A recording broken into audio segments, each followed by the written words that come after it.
അല്ല പാലക്കാട് ഉണ്ടാവും, ഇവിടെ തന്നെ ഉണ്ടാവും. ഇപ്പോ ഈ കേസ് കോടതിയിലേക്ക് നിൽക്കുകയാണ് മുൻകൂർ ജാമ്യം. എനിക്ക് പറയാനുള്ള ആകെയുള്ള മറുപടി ഞാൻ പറഞ്ഞു കഴിഞ്ഞു. എനിക്ക് പറയാനുള്ളതും എനിക്കെതിരെ പറയാനുള്ളതും ഏറ്റവും ബഹുമാനപ്പെട്ട നീതിന്യായ കോടതിയുടെ മുൻപാകെയുണ്ട്. ഇനി കോടതി തീരുമാനിക്കട്ടെ. സത്യം ജയിക്കുമെന്നുള്ള ഉത്തമമായ ആത്മവിശ്വാസമുണ്ട്. ഇതിനപ്പുറം ഒരു വാക്ക് എനിക്കിപ്പോൾ പറയാനില്ല. ഈ രണ്ടാമത്തെ പരാതിയുമായി ബന്ധപ്പെട്ട് രാഹുലിന് ഒന്നും പ്രതികരിച്ചിട്ടില്ല എന്ന് മാത്രമല്ല, സ്വാഭാവികമായിട്ട് അതിന്റെ ചോദ്യങ്ങൾ ഒഴിഞ്ഞു മാറുകയാണോ? പാർട്ടിയിൽ നിന്ന് നടപടി എങ്ങനെയാണ്? അത് രാഹുൽ പ്രതീക്ഷിച്ചിരുന്നു. രാഹുൽ ആ നടപടി പ്രതീക്ഷിച്ചിട്ടുണ്ടായിരുന്നു. പാർട്ടിയിൽ വലിയ വിശ്വാസമൊക്കെ അർപ്പിച്ചിരുന്നു. പാർട്ടിയിൽ നിന്ന് പൂർണ്ണമായിട്ട് സസ്പെൻഷൻ എന്നുള്ള രമേശ് ചെന്നിത്തല ഉൾപ്പെടെയുള്ള ആളുകൾ രൂക്ഷമായ വിമർശനം ഉന്നയിച്ചുകൊണ്ടാണ് അവസാന ഘട്ടത്തിൽ രംഗത്ത് വന്നത്. താങ്കൾക്ക് അതിനെക്കുറിച്ചൊന്നും പ്രതികരിക്കാനില്ലേ? അങ്ങനെ മുങ്ങി എന്നുള്ളതാണ് പൊതുവെ പറയപ്പെടുന്നത്. അങ്ങോട്ട് തമിഴ്നാട്ടിലും കർണാടകയിലൊക്കെ ആയിട്ടാണ് കണ്ടത് എന്നും പറഞ്ഞു. ഒളിവിലായിരുന്നു വിളിച്ചിട്ട് കിട്ടിയിരുന്നില്ല, ബന്ധപ്പെടാൻ കഴിഞ്ഞിരുന്നില്ല പാലക്കാട് എംഎൽഎ.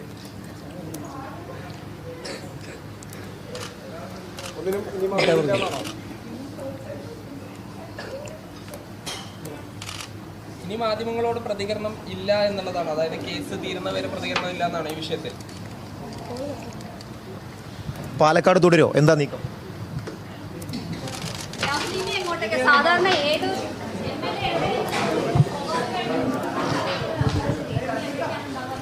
വോട്ടർമാർക്കിടയിൽ തന്നെ ഉണ്ടാവുമല്ലോ. MLA എന്ന നിലയ്ക്കുള്ള പ്രവർത്തനമായിട്ട് പാലക്കാട് തുടരും പൂർണ്ണമായിട്ടും. അങ്ങനെയാണോ?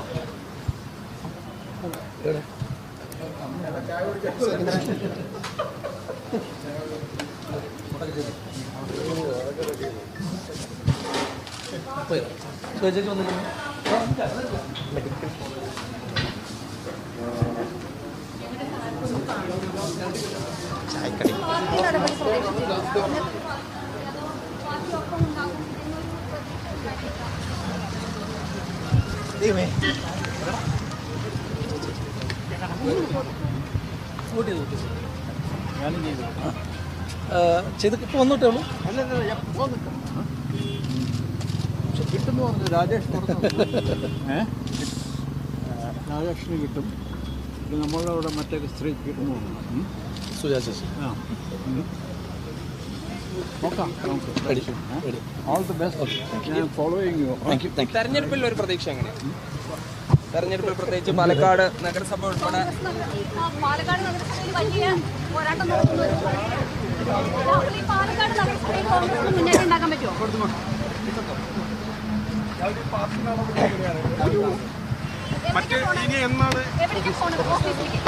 ഓഫീസിലേക്ക് ഇവിടെ ഉണ്ട്, പാലക്കാടുണ്ട്. രാഹുലേ, ഈ തെരഞ്ഞെടുപ്പിലെ അപ്പം തന്നെ ചോദിക്കണം. യെസ്, ഓഫീസിലേക്കാണെന്നൊരു ചെറിയ സൂചന നൽകുന്നുണ്ട്. ഓഫീസിൽ ഉണ്ടാകുമോ, ഓഫീസിലേക്കാണോ എന്ന് ചോദിക്കുമ്പോൾ ഒന്ന് തിരിഞ്ഞ് തലയാട്ടുന്നതിൽ നിന്ന് ഓഫീസിലേക്കാണ് യാത്ര എന്ന് വേണം നമുക്ക് പ്രാഥമികം മനസ്സിലാക്കാൻ. പ്രതികരണം ഇത്രമാത്രമാണ്. അവിടെ നിന്ന് പോളിംഗ് ബൂത്തിൽ നിന്ന് ഇറങ്ങി.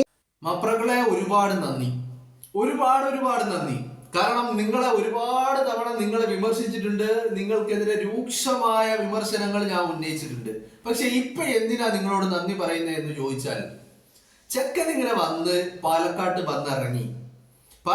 വന്നിറങ്ങി എന്ന് മാത്രമല്ല, പാലക്കാട്ട് വന്നിറങ്ങി എന്ന് പറയുന്നത് പാലക്കാട്ട് നിന്ന് പോയിട്ടില്ല. ആദ്യം ഞാൻ വോട്ട് ചെയ്യാൻ വന്ന കാര്യമാണ് പറയുന്നത്. അപ്പോ വോട്ട് ചെയ്യാൻ വന്നു, വോട്ട് ചെയ്തു, അത് കഴിഞ്ഞ് പുറത്തിറങ്ങി നിങ്ങൾ എല്ലാവരും ഇങ്ങനെ ആ ദൃശ്യങ്ങളൊക്കെ ഇങ്ങനെ ഒപ്പിയെടുത്ത് ജനങ്ങളുമായിട്ട് രാഹുൽ സംവദിക്കുന്നു, അവരുമായിട്ട് ആശയവിനിമയം നടത്തുന്നു, അഭിവാദ്യം ചെയ്യുന്നു, ചായ കുടിക്കാൻ കയറുന്നു.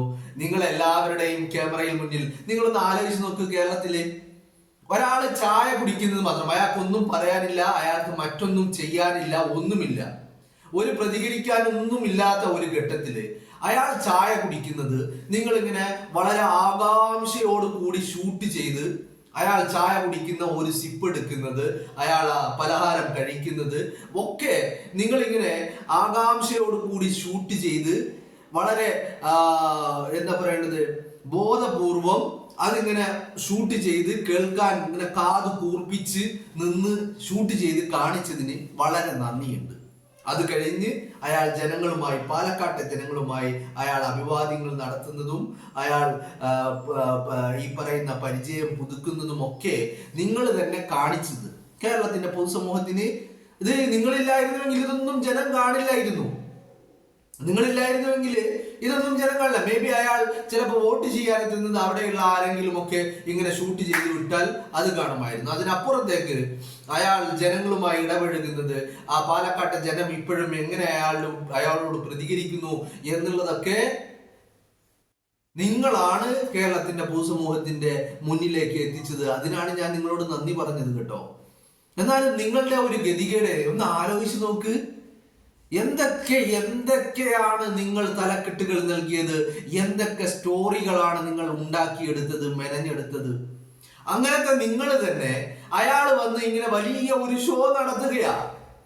അയാള് നിങ്ങൾക്ക് മുന്നിൽ, നിങ്ങളുടെ ക്യാമറക്ക് മുന്നിൽ വന്ന് വലിയ ഒരു ഷോ നടത്തുമ്പോ അതൊക്കെ ഒപ്പിയെടുത്ത് കേരളത്തിന്റെ പൊതുസമൂഹത്തിലേക്ക് എത്തിച്ച് അയാൾക്ക് വലിയ ഒരു താര പരിവേഷം ഉണ്ടാക്കിയെടുക്കാൻ നിങ്ങൾ തന്നെ പണിയെടുക്കുകയാണ് അല്ലേ? അതിനാണ് ഞാൻ നിങ്ങൾക്ക് നന്ദി പറഞ്ഞത്. കാരണം അയാൾക്ക് ഇപ്പൊ ഇവിടെ ഒന്നും പണിയെടുക്കേണ്ടി വരുന്നില്ല. അയാളെ റീലുകളുടെ നേതാവ് എന്നൊക്കെ പറയുന്നുണ്ടെങ്കിലും റീലുകൾ ഉണ്ടാക്കാൻ അയാൾക്ക് പണിയെടുക്കേണ്ടി വരുന്നില്ല. റീലുകളൊക്കെ നിങ്ങൾ ഉണ്ടാക്കുന്നുണ്ട്, നിങ്ങൾ അയാളെ എത്തിക്കുന്നുണ്ട് ജനങ്ങളിലേക്ക്. അത് തന്നെ വലിയ ഒരു കാര്യം എന്ന് പറയുന്നത്. അപ്പോ അതിനാണ് ഞാൻ നിങ്ങളോട് നന്ദി പറഞ്ഞത്. നിങ്ങളൊന്ന് ആലോചിച്ച് നോക്ക്. നിങ്ങൾ അയാളെ തേടി എവിടെയൊക്കെ പോയി? കോയമ്പത്തൂർ പോയില്ലേ? ബാംഗ്ലൂർ പോയില്ലേ? ഈ പറയുന്ന കർണാടകയുടെ വിവിധ ഭാഗങ്ങളിൽ നിങ്ങൾ പോയില്ലേ? അവസാനം ഹൊസ്ദുർഗിലെ കോടതിക്ക് മുന്നിൽ പോയി നിങ്ങൾ തമ്പടിച്ചില്ലേ? അങ്ങനെ അയാൾ ക്രൂശിക്കപ്പെടുന്നത് കാണാൻ, അത് ജനങ്ങളെ കാണിക്കാൻ വേണ്ടി, അതിനുവേണ്ടി എല്ലാ പരിശ്രമങ്ങളും നിങ്ങൾ നടത്തിയില്ലേ? അവസാനം എന്തുണ്ടായി? അവസാനം അയാൾ വന്ന് വലിയ ഒരു മെഗാ ഷോ നടത്തി പോകുമ്പോ അത് ജനങ്ങളിലേക്ക് എത്തിക്കേണ്ട ഒരു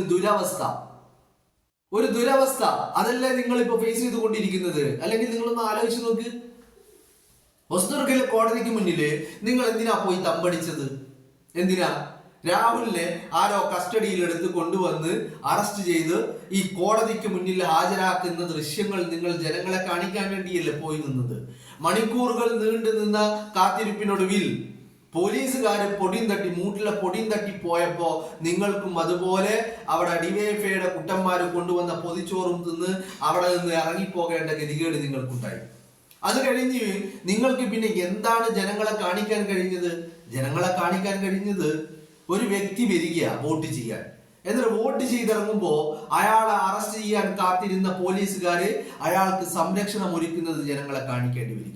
അത് മാത്രമല്ല, അവിടെയൊക്കെ കഴിഞ്ഞ് അയാൾ വളരെ ആസ്വദിച്ച് ചായ ക്ലാസ്സിൽ നിന്ന് ഓരോ സിപ്പും ഇങ്ങനെ ചൂടോടെ വലിച്ചു കുടിക്കുന്നത് നിങ്ങൾക്ക് ജനങ്ങളെ കാണിക്കേണ്ടി വരികയാണ്. അതും കഴിഞ്ഞ് ആ പാലക്കാട്ടെ ജനതയെ അയാൾ അഭിവാദ്യം ചെയ്യുന്നതും അയാൾ സംവദിക്കുന്നതുമായ ദൃശ്യങ്ങൾ ജനങ്ങളെ കാണിക്കേണ്ടി വരികയാണ്.